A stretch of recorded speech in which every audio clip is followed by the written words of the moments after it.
Janet and I celebrated 12 years of marriage, having been sweethearts since the age of 10.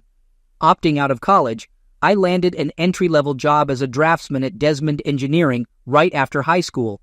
A year later, we tied the knot, and the following year brought the joy of becoming parents to twin girls, Bethany and Brittany. Despite initial challenges, diligent budgeting helped us through. While still a draftsman, I moved up a few grades, improving our financial situation. We managed to purchase a modest home and owned 2 decent cars. Although not brand new, they were far from outdated. Janet fulfilled her dream of being a housewife, and with our financial stability, she didn't need to work. Both of us remained healthy and fit.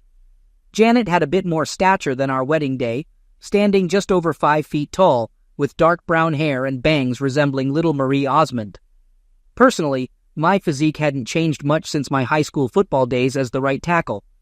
Billy Martin moved to Reading from Lancaster about a year ago and took a job with Desmond Engineering as a surveyor. Billy and I played football against each other and immediately became friends. He also married his high school sweetheart, a redhead named Sarah. Sarah and Janet became instant friends. They didn't have children yet, but they were ideal nannies. When we weren't at work, Billy and I enjoyed each other's company. It was a pleasant breakaway from family life. Of course, Janet and Sarah did the same. They went shopping together, attended parties and club meetings, and Billy and I watched the girls on TV. Sarah also took a job as a secretary at Gilbert Engineering, located just outside the city. About 6 months ago, I began noticing changes. Previously, the PTA meeting was held once a month, but now it is once a week. Sarah, despite not having children, always visited Janet. The frequency of Tupperware and Magic Chef parties seemed to increase every month, yet they never made purchases. They joined a book club, but never found time to read. On weekends, they spent hours shopping, buying very little. Janet's collection of fashionable lingerie grew, but I never got to enjoy any of it. It started bothering me. I never mentioned anything to Billy because he didn't seem to care. I didn't want to cause problems if something happened. About an hour after putting the girls to bed, Janet came home from some kind of basket party. She took a shower before Sarah picked her up and took another as soon as she got home. This seemed strange to me. While she was in the shower, I quickly checked the basket and found a set of black lace lingerie. Who would wear black lace lingerie to a basket party? I'm not in the habit of checking my wife's underwear, but I did this tonight and found that the underwear were wet and sticky. I put them in my pocket. Until tonight, I had never once delved into my wife's purse or wallet. The only thing I was really interested in was her cell phone. Apparently, she was pretty sure I wouldn't spy because she hadn't deleted a single call in the last week. The majority of calls were addressed to Sarah, but a large number of incoming and outgoing calls were addressed to KC, KH, and KW. Of course, I had no idea who they were, but I quickly realized that the C stood for cell, the H stood for home, and the W probably stood for work. I checked her address book, and Sarah also had 3 numbers listed: Sarah S., Sarah H., and Sarah W. I was amazed at how well organized my wife's phone was. Looking at Sarah's work number, I noticed that it had an extension. Checking KW's number, I found it was the same number as Sarah, but with a different extension. It wasn't hard to guess that Janet was calling and receiving calls from someone who worked with Sarah. It was also easy to guess that Sarah must have been the one who introduced Janet, and the mysterious company, K. Gilbert Engineering, was now closed. I took Janet's phone and dialed KW's number. Upon approaching Ken Sanders' desk, I heard a recorded message stating that he wasn't available at the moment. The message suggested leaving a name and phone number for a callback. After the signal, I ended the call, finding it too easy. Janet poked her head around the doorway and inquired if I was going to bed. I responded that I was almost done with the book and would get up once finished, acknowledging the possibility of falling asleep on the sofa. It was my intention to sleep on the couch. It was a restless night. I kept trying to figure out what I did wrong or what I could have done differently. It was a terrible waste of time and mental effort. Every time I redirected my thoughts to what I should do, they kept coming back to what I should do. I kept looking at the clock and it didn't move. All I knew for sure was that I was not going to take any blame for what happened or what was going to happen. I woke up to the sounds of my 2 little angels cooking breakfast. Janet encouraged them to take care of themselves rather than wait. The idea was good, and it appeared to be effective. While stretching and scratching myself, my wife entered the room and mentioned that I should hurry up or I'd be late for work. I assured her it wasn't a problem as I wasn't going to work that day. When she questioned why, I explained it was due to too many personal problems. With a yawn, I headed towards the bathroom, realizing I needed a shower. Upon my return, Janet seemed a bit puzzled as the girls had already left for school. I grabbed a cup of coffee and sat at the table opposite my wife, who looked at me hesitantly, as if anticipating something but uncertain about what. I straightforwardly requested her to share details about her novel, sensing she might not readily open up and share her thoughts. In response, she asked if my downcast mood was due to suspicions of her being unfaithful. I confirmed my concerns and pressed her to discuss the novel. Despite being married for 12 years, she questioned why I would entertain such thoughts. I insisted on discussing her novel, citing my work commitments for the day and a refusal to engage in games. My wife, with affection, let out an exasperated sigh and leaned in, reassuring me that there was no romance in her novel. I sarcastically acknowledged her honesty, but expressed my inability to appreciate it at the moment. She leaned back, sipping her coffee as if she had taken control of the situation. I then asked if she could answer a few simple questions, to which she agreed. I inquired about her frequent attendance at PTA meetings every week, despite the PTA secretary stating they only held monthly meetings and she hadn't attended one in 6 months. In response, she expressed confusion and a bit less sassiness, claiming she didn't understand what I was implying. I pointed out that she and Sarah attended non-existent PTA meetings every Tuesday and questioned why she would lie about such a matter. Janet took some time to reflect on the question and eventually found an answer. She apologized, explaining that on Tuesday nights, she and Sarah went to Rosie's Cantina for ladies' night to enjoy 2-for-1 margaritas. They hadn't informed me to avoid any misunderstandings, considering Billy and me. She admitted it was a mistake and promised to inform us from now on. I remained skeptical, stating that I would verify her explanation. I suggested Sarah might support her, but I questioned what the people at Rosie's might say. In response, she emphasized that I was making a big deal out of it.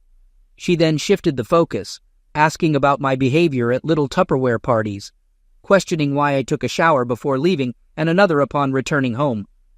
I explained that it was to eliminate the smell of smoke from my hair, as many women smoked at those gatherings. She continued probing, asking why I wore fancy underwear to those parties, but not for her, unless it was a special occasion. I admitted not having a good answer, stating that I just wanted to feel dressed up when going out.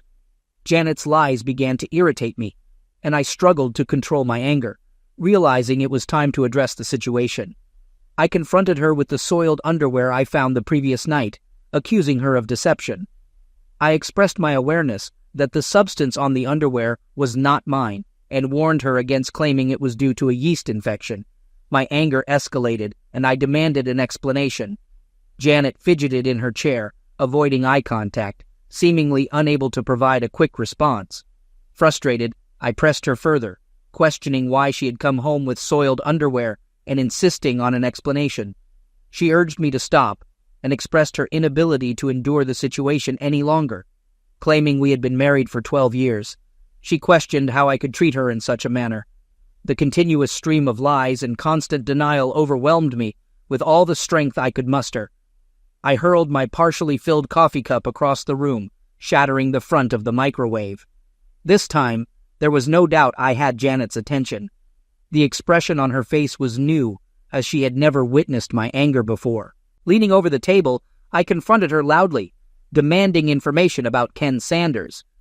She rose from the chair and moved towards the sink, trying to evade the conversation, repeatedly stating that he was just a friend. I persisted, asking if she had a close relationship with him. In a terrified tone, she admitted to it. I pressed further, questioning if she had slept with him the previous night. With remorse in her voice, she confirmed it, urging me to stop and expressing sincere apologies. She stood at the sink, sobbing uncontrollably. After pouring myself fresh coffee, I heard Janet's cell phone ringing. Her eyes shifted nervously between me and the phone as she suggested answering it, identifying the caller as Ken. I pressed the speakerphone button and greeted Ken, who sounded distressed, mentioning a call attempt on his work number the previous night. Janet seemed frozen with fear, and I nodded in acknowledgement. She hesitated in responding to Ken's inquiries about her presence and whether something was wrong, eventually admitting that I was present and aware of their situation. I intervened, addressing Ken and informing him that I had some matters to attend to in the morning, but promised to visit him in the afternoon. I suggested having emergency on speed dial. Ken didn't hang up but remained silent. Ending the call, I returned the phone to my pocket. Janet, now in her robe, stood at the sink, trembling. Expressing my intention to leave, I posed one final question about the name of the guy Sarah was dating. She reacted by pleading with me not to ask. In her distress, she threw the second cup across the room, causing it to crash against the tiled wall behind the sink. In a hurried manner, she provided the name as Kelvin, specifically mentioning Calvin Bostic. She informed me of her return later in the afternoon and instructed me to clear out my belongings before then. She mentioned her mother staying with the girls temporarily and assured assistance in retrieving any items I couldn't fit in my car. She emphasized not to contact her and requested informing her mother of my whereabouts. She remained still, offering no further words as I walked out the door. Of course, I had no idea what to do next. I decided to go into the office and see Billy. I considered him a friend and believed he should know what was happening. It was easy to deduce that Sarah met Calvin at work and became friends with him. Ken was likely Calvin's friend in need of a date. I might have simplified this a bit, but I thought it was close enough.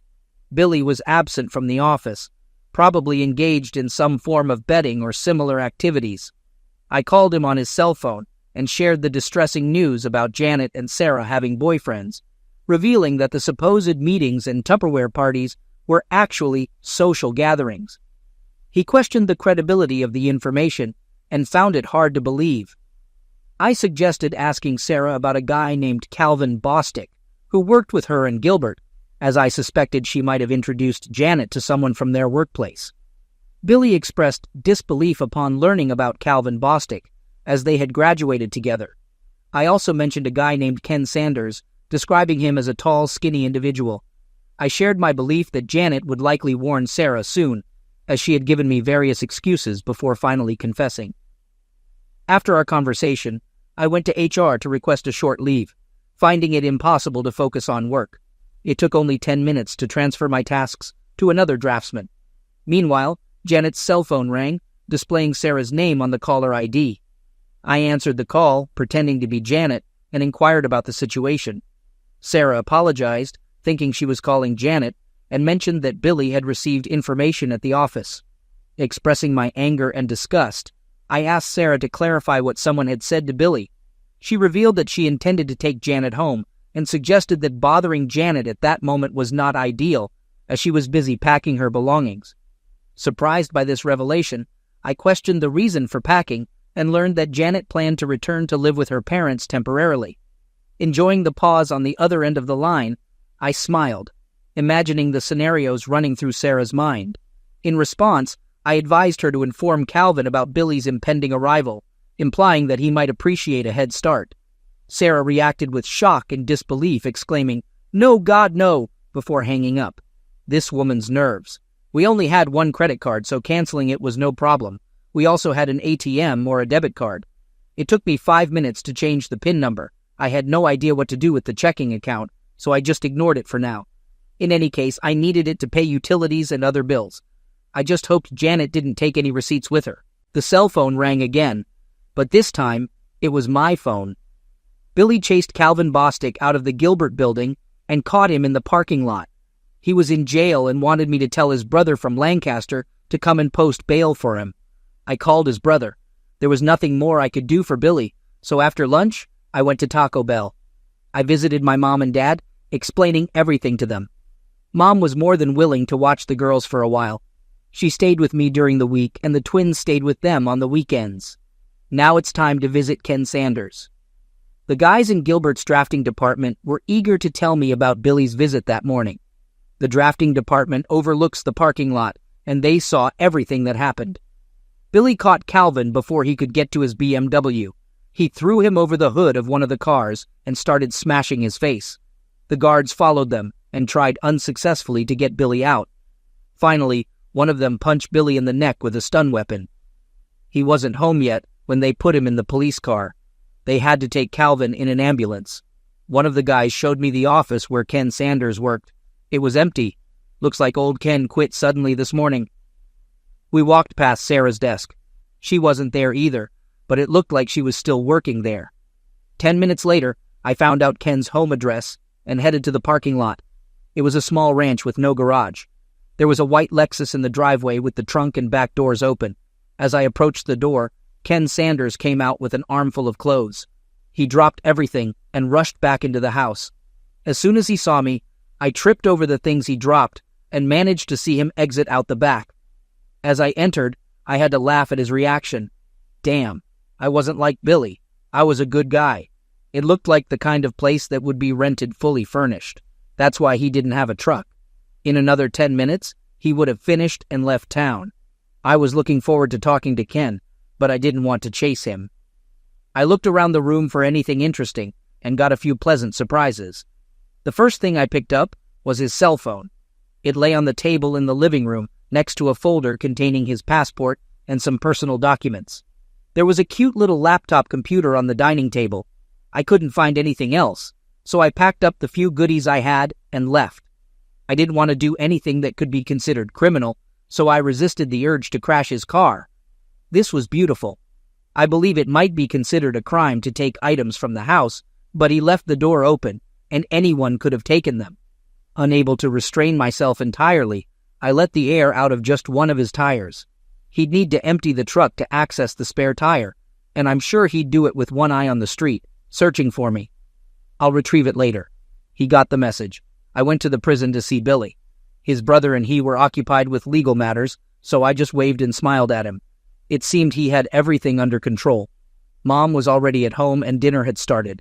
We chatted briefly, and then I brought the things I bought from Ken into the office where my computer and belongings were kept. Before I could examine them closely, Beth and Britt returned from school. I decided it would be best to inform them about what was happening before they inquired. I didn't get a chance. Bethany eagerly greeted me, questioning why Grandma was present and inquiring about Mom's whereabouts. I explained that Mom and I decided to take a break from each other, and she would be staying with her parents for a while. Brittany seemed pleased with the news, claiming victory in a bet with Bethany. She gloated about winning and explained that their argument revolved around Mom cheating on me. Bethany, however, denied ever mentioning anything about Mom cheating, asserting that they were not naive and knew what was happening. She admitted that Brittany was right and that Mom was indeed cheating on me. Expressing surprise at how I found out, she criticized me for being slow and too trusting. Brittany, in an unusual gesture, placed her hand on my shoulder, attempting to console me. The situation was surreal. A 12-year-old girl trying to comfort her father in the midst of a family crisis. One Saturday, when Mom and Sarah said they were going shopping at King of Prussia, Mom wouldn't let Britt and me go with her. She said it was an adult shopping day, and she would compensate us for it later. When we got to school on Monday, 2 kids said they saw her with a guy in Nobles Grove. We called them liars, but one of the girls had a photo on her cell phone. It seemed pretty trivial. I thought there must be an explanation, but Britt said she was cheating. "Why didn't you tell me anything?" They both just shrugged. A couple of weeks later, Tracy Mercer's parents saw Sarah, Mom, and 2 guys at TGI Fridays in Allentown. They told Tracy about it when they got home. I sat dumbfounded. Thank God Grandma invited us to dinner. We didn't discuss the issue during dinner, and I apologized before the dessert arrived. Luckily, the twins decided to leave the topic for the rest of the night. I felt relieved. I had just started examining Ken's laptop when his cell phone received a text message. The message read, "Daxry 4 Sinaf ULYJ, Dear Ken, sorry for the trouble. Love, Janet." While I'm not the best at texting, I easily deciphered this message. It was sent from Sarah's cell phone, indicating that Sarah and Janet were together. Temptation got the better of me, and I couldn't resist letting Janet know that I had Ken's cell phone by spelling out TAJ. I spent the next couple of hours examining files and folders on Ken's computer. Although I found no emails between Janet and Ken, there were intriguing emails between Ken and some old friends in Lancaster. What I read shocked me. and I certainly didn't appreciate it. Janet and I had been together for almost our entire lives, and now I discovered that I never really knew her. In less than a year, she seemed to have become closer to Ken than she had with me in almost 20 years. As I replaced the cartridge in the printer, I noticed tears streaming down my face. This wasn't my usual reaction. Her deception had hurt me, and now I felt the salt in the wounds, perhaps because of my tears. I printed out several emails and a dozen photographs. I would have taken more photos, but I ran out of expensive paper. There were no explicit or suggestive images. All of them were suitable for mixed company. Beth poked her nose in the door and asked if she could call her mother. I didn't feel like I could refuse. My mother was with the twins while they talked to Janet, and she overheard everything. She didn't eavesdrop, but it seemed like the girls weren't trying to hide anything. Mom later told me that they didn't cut Janet any slack and blamed her for the whole problem. The conversation lasted less than 5 minutes. The emails were extremely interesting. Ken applied and got hired as an engineer for an alternative energy project in Spain. His start date was in 6 weeks. Apparently, he didn't inform Gilbert about his departure. I'm sure Sarah knew, but no one else mentioned it. He had all the documents ready for the trip, except for my passport. I'm sure he could find a replacement, but he better hurry if he wants to set a start date. I guess he could always go to the police and report that I stole it, but I didn't think he would do that. He hasn't booked his plane tickets yet. One of the letters to a close friend explained a lot. Janet planned to get a divorce after joining Ken in Spain. She realized that I would never allow her to take the girls out of the country, so she was going to declare me an unfit father. The letter didn't go into detail about how she was going to achieve this, but it did indicate that it would be severe enough to revoke my visitation rights for the twins or custody. It was completely despicable. Ken wrote this letter, so it was all hearsay. I would have liked to have received something original from Janet, but I had to make do with what I had. I printed out several copies of this letter. Mom fell asleep watching Leno, so I sent her to our bedroom. The girls have already gone to bed. I fell asleep on the couch, and there were 4 empty beer bottles on the coffee table. I woke up to the smell of fresh coffee and bacon. Mom always prepared a good breakfast. The girls were finishing their cereal when I approached the table. I had to endure some good-natured teasing before I could start cooking the eggs. The conversation was casual until it was time for the bus. I expressed my concerns to the girls, informing them that their mother might try to separate us by labeling me an unfit parent to retain custody of them.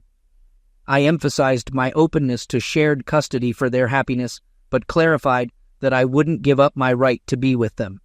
I urged them not to choose sides, but to be cautious and not believe any falsehoods. Brittany assured me that they were smarter than I thought and that they loved Mom but wouldn't let her damage me. She smiled, and Beth gave me a thumbs up before they left. After their departure, Mom refilled my cup and joined me at the table. She encouraged me to relax, assuring me that everyone was on my side. Following a shower and shave, I dressed slightly nicer than usual. Leaving the house with 3 mobile phones felt peculiar, and I made a mental note to purchase the cell phone charger that Ken had given me.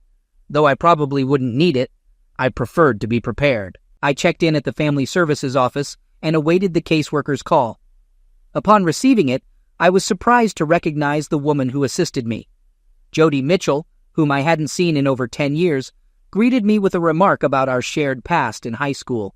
She remembered me from those years when she was part of the goth group that stuck together, facing ostracization, particularly from athletes like me. Though she looked normal now, I couldn't forget her pink hair, black lipstick, and dark eye makeup. The sign on her desk read, J. Mitchell, indicating she likely hadn't married. 12 years ago, I could understand it, but today, she looked normal. John, what can I do for you? Her question interrupted my train of thought. I stuttered a bit and acknowledged Jody's appearance, to which she chuckled at my awkwardness. I apologized if my words had been embarrassing, and she reassured me to relax. She shared that halfway through college, she realized she could face the world authentically without a false facade. Jody mentioned she had been what I might call normal for almost a decade now, feeling much more comfortable this way. However, she acknowledged sounding patronizing at times and apologized for her difficulty in keeping her foot away from her mouth. Moving on, I asked Jody if there were any files or reports on me. She confirmed there was nothing under my name or Janet's, indicating that it seemed we were providing for our children rather than mistreating them. I affirmed having 12-year-old twin girls, Bethany and Brittany. Shifting the conversation to the main issue, I explained that my wife planned to leave me and take the girls with her. Jody acknowledged the commonality of such situations and inquired if there was a specific reason for her actions. I pointed out that there were no supporting documents or accusations in their records, expressing concerns about potential setups. Jody explained that their computer not showing anything didn't mean I was in the clear. She suggested my wife might be gathering information, like medical records or police reports, before reporting to their office. In response to my skepticism about being set up, Jody clarified that she wasn't saying I couldn't win. She questioned why I thought my wife would take such actions. Despite my initial reluctance, I felt compelled to share an email from Ken. I handed a copy across Jody's desk and inquired about its origin. I explained that I had taken the email from a computer through illegal access, recognizing its inadmissibility for legal purposes. I mentioned the word conspiracy without understanding its legal definition, and expressed my confusion and concern about how to protect myself and my daughters in this situation, especially since I couldn't afford a lawyer. Jody Mitchell relaxed in her chair, and I maintained eye contact without blinking. She rocked back and forth before leaning toward me and suggesting I come back the next morning. I agreed and asked if I could keep the copy of the letter. After receiving confirmation, I left, and she bid farewell, expressing that it was nice to see me. I smiled, and she returned the gesture, revealing a new side of Jody. Lacking connections to lawyers, I resorted to picking one from the phone book. Despite knowing about my wife's intention to divorce me, I wanted to secure my position given the circumstances. I wasn't certain about our financial situation in the coming days, so I paid the lawyer up front in cash for the entire package. I urged him to proceed in the fastest and easiest way, allowing her to have the house as it was worth less than the mortgage. I insisted on joint custody of the twins, with the possibility of taking full custody if feasible, and agreed to pay child support but not alimony. Billy called me while I was on my way to lunch, seeking housing, and I offered to accommodate him. We met at Taco Bell for lunch, and when I approached, Billy had a silly smile on his face. Curious, I inquired about the reason for his happiness. Billy shared that a friend at Community General Hospital had informed him about Calvin. Sarah had visited him at the hospital, unaware of Calvin's wife and children arriving. The situation became chaotic, leading to hospital security escorting Sarah out. Billy walked past Gilbert to talk to her, but found that she was no longer there. I asked about the details of Calvin's family situation, and Billy admitted he didn't know why Calvin's wife didn't live with him or why he didn't go home to his family on weekends. However, he expressed a lack of interest in these details. Billy decided to take a week off from work to sort out his affairs, and we planned to figure out his accommodation since my mother also lived at home.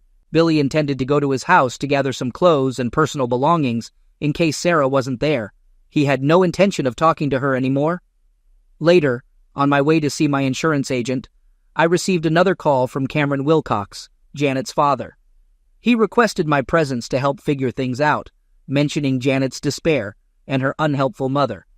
The meeting would include Cameron, Janet, Janet's sister Carla, and myself.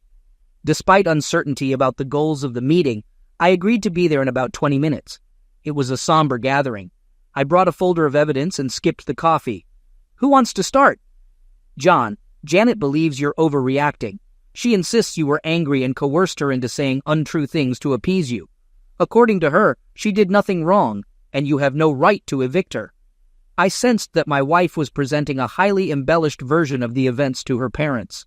While I understood her reluctance to admit infidelity, I resented her shifting the blame onto me. Cameron expressed his desire for facts to better understand the situation and questioned what I expected him to do, prove she's a liar, or admit I made a mistake. I explained that Janet claimed not to have a boyfriend, but just shared a few drinks with friends from Sarah's workplace, interpreting it differently. I pointed out that she had over 80 phone conversations with this friend in the last month, and asked about the frequency of calls to Cameron and her mother. They both turned to Janet, who avoided eye contact. I raised the issue of Ken's cell phone, and when no one spoke, I asked Carla to read a text message sent to Ken right after I asked Janet to leave. The message apologized for the trouble and expressed love. Janet covered her face with her hands, and Cameron shook his head slowly. I shared photos from an outing Janet and Sarah claimed was at the King of Prussia Mall, but was actually at Nebelgrove. Cameron questioned Janet about the hand-holding in the photos, suggesting that Ken was more than just a friend. Tears flowed slowly as this unexpected outcome unfolded. I presented more photos, indicating that they were taken at Olive Garden and Red Lobster. I mentioned the stains on Janet's underwear, but decided not to discuss them at that moment. Cameron apologized for calling me in for such a situation, expressed his upset at being tricked, and shook my hand as I left. Janet left the room sobbing like a child, and there was no discussion about the stains on her underwear at that time. Cameron assured me that the situation wouldn't be ignored. Upon returning home, Mom and Billy had already set up a fold-out bed in the living room. It wasn't a hallway, just a small extra room where I kept my computer. Billy had a pile of extra clothes in the corner that he had taken from home. Sarah wasn't home when he arrived. The most interesting thing awaiting me was the mail, but in fact, it wasn't waiting for me. It was for Janet. A beautiful official envelope from the passport department. I knew I shouldn't open it, but I couldn't help myself. It was, of course, a passport, more precisely, a family passport. The photo featured Janet and the two girls. I remember the girls mentioning getting their picture taken, but I never imagined it was for that purpose. Of course, my passport wasn't in the envelope. I immediately called Cameron and asked him to inform Janet that the goods had arrived. If she needed a passport, all she had to do was send Ken home to pick it up. I would only give it to Ken. I was usually at work when the letter arrived. I would never have known she received it. Cameron informed me they had asked Janet to find another place to live, and they had no idea where she was going. They seemed a little angry with their daughter. He promised to inform her about the passport. The dinner conversation mainly revolved around the girls. Bethany, with a shy smile, mentioned that a woman from Family Services named Jody had visited their school and talked to both of them together. They missed gym and geography due to the lengthy conversation. Beth and Britt expressed that Jody seemed to like me, though it was from a 1-hour talk. Carla interrupted dinner with a phone call, wanting to talk. We met at McDonald's, where she explained Janet's situation. Carla expressed doubts about my ability to answer questions, to which I agreed. She began by blaming Sarah for everything, describing Sarah's affair with Billy as thrilling and romantic in Janet's eyes. Janet claimed to have had a life with me that was only loving and reliable, lacking excitement and romance. Janet got involved with Ken Sanders when he joined Gilbert. While Sarah and Calvin had love-making moments, Janet and Ken were left alone, leading to a full-blown affair. She couldn't or wouldn't end it, as Ken captivated her with tales of his endeavors and proposed a trip to Spain, which she eagerly accepted. The major dilemma for Janet wasn't leaving me, but leaving the girls. She was aware that I would never allow her to take them abroad, so she planned to find a way to make me look bad. Carla explained that after talking with the girls, Janet realized they were closer to me than to her. As a result, she decided not to pursue custody if I agreed to a divorce without any conditions. I agreed to proceed without contesting it. Carla then mentioned that Janet would like to get her passport and asked if I had it with me. This raised suspicions about Janet's intentions, and I suspected she might still have hopes of taking the girls with her. The family passport played a crucial role in the deal. Carla, my coffee is cold. I'm going to go home and take a hot shower. Do not call me anymore, John. What the hell is wrong? How did I make you angry? You know damn well what you did. Do you two really think I'm that stupid? Go back to your sister and tell her there is no way she can have my daughters. Since you decided to do it, help her. I'll have to ask you never to talk to my girls again. Carla was talking on her cell phone as I left Mickey D's. I can only guess who she called. I arrived at the Family Services office before it opened. You couldn't stay away from me, could you? Jody walked into the office with a big smile on her face and a Starbucks cup in her hand. She motioned for me to sit down and apologized for not having more coffee. I think you know that I talked to your daughters yesterday. I nodded and smiled. For some reason, I was a little tongue-tied, out of my element. I remembered that the same thing happened the last time I talked to her. Since I was with Janet my whole life, I never had the opportunity to develop any social skills with other women. Looks like I've paid for it now. Is something wrong, John? Apart from that? No, I wasn't trying to be smart. I just couldn't formulate the words. I'm so sorry, Jody. I think I'd better leave. I'm not aware of all this. This morning. I'll call you later. Before you go, I would like you to know that I am getting a restraining order against your wife. I can't stop her from seeing or being with the girls, but I can stop her from taking them out of state or denying you access to them. It will be delivered to her before noon. This brought a big smile to my face, but I left the office anyway. I headed to the nearest Starbucks. This coffee definitely smelled good. Until today, everything was under control. Now, I felt disheartened and bewildered. I drove around aimlessly for a while before heading home. Billy informed me that Sarah had relocated to her parents' house near Afrida, so he was only returning to his place until he could sell or rent it out. He spent the morning at the bank, the insurance company, and the law office, hoping to secure some money from Gilbert. Unfortunately, they had no company policy against fraternization, making his efforts an uphill battle, as his lawyer explained. Passing by the hospital, he discovered Calvin was being discharged. Calvin's wife, in the process of completing her discharge paperwork, intercepted Billy, expressing her gratitude for his assistance and explaining her attempt to persuade Calvin to drop the charges. Surprisingly, she had been trying to mend the situation with Calvin for several years without success. After Billy left, I sat on the porch, nursing a beer. Mom brought me a meatloaf sandwich and joined me in silence, sharing the beer. She mentioned that Dad would come for dinner and stay the night. When Jody Mitchell arrived, Mom retreated into the house. Jody sat beside me, declining the cold beer I offered. We sat in silence for a few moments before she spoke. I served Janet's papers about an hour ago. She was quite upset, by the way, staying with her sister. I finished the long neck I was holding. It may seem good, but why do I feel so bad? In such situations, there's nothing good, John, just less bad.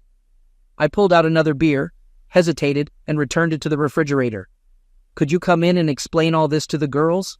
I get along with them, but no matter how carefully I phrase it, it might sound like I'm blaming their mother. I fear it could push them away. How about 7 tonight? I nodded, and she stood up, walking to her car. Halfway there, she looked back, a positive sign, and I smiled. She smiled back. Jody visited that evening and spent considerable time with Beth and Britt.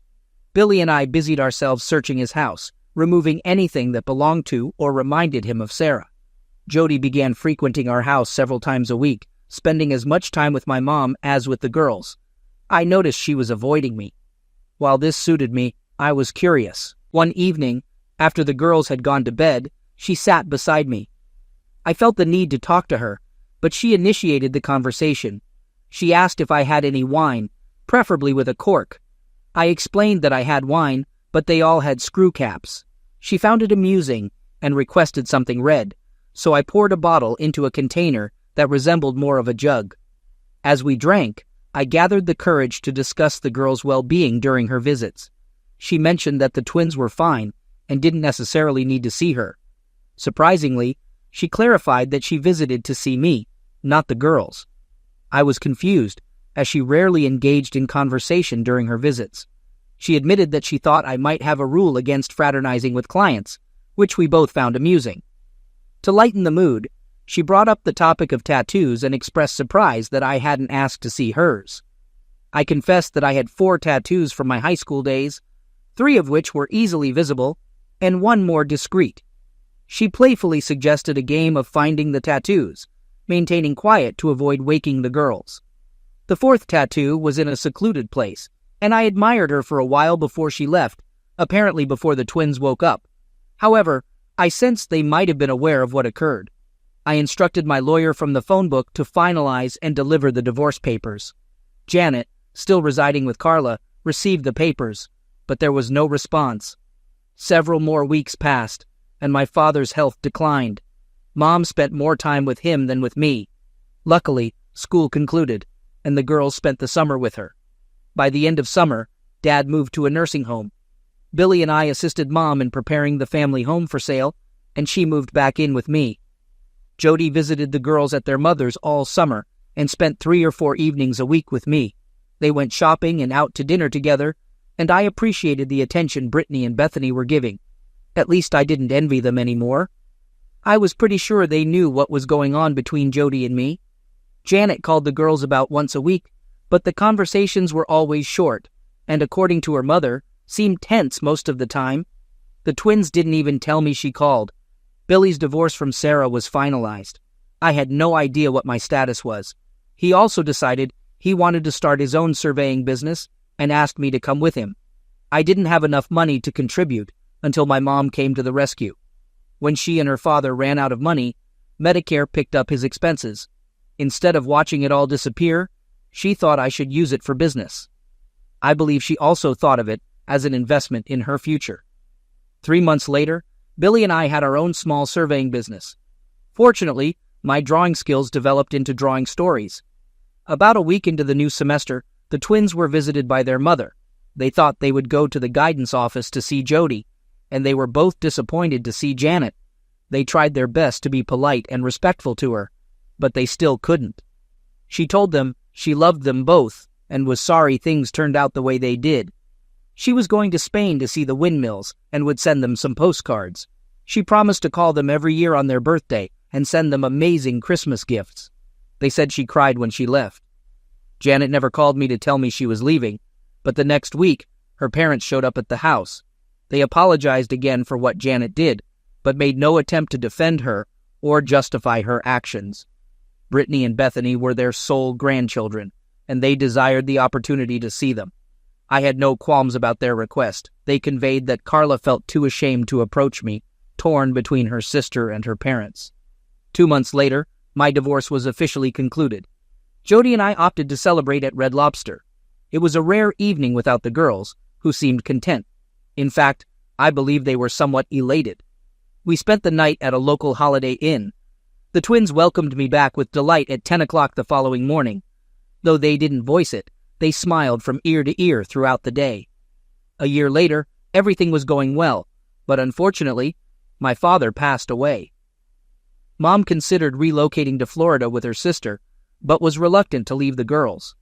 The twins thought their grandmother should depart, but proposed that Jody take her place, even if she couldn't cook as well as my mother. They also insisted they were old enough to have separate rooms. It was an evident and viable plan. The girls received birthday cards from their mother, but there was no phone call. She also sent numerous postcards, all depicting Spanish windmills. I wasn't sure of the significance.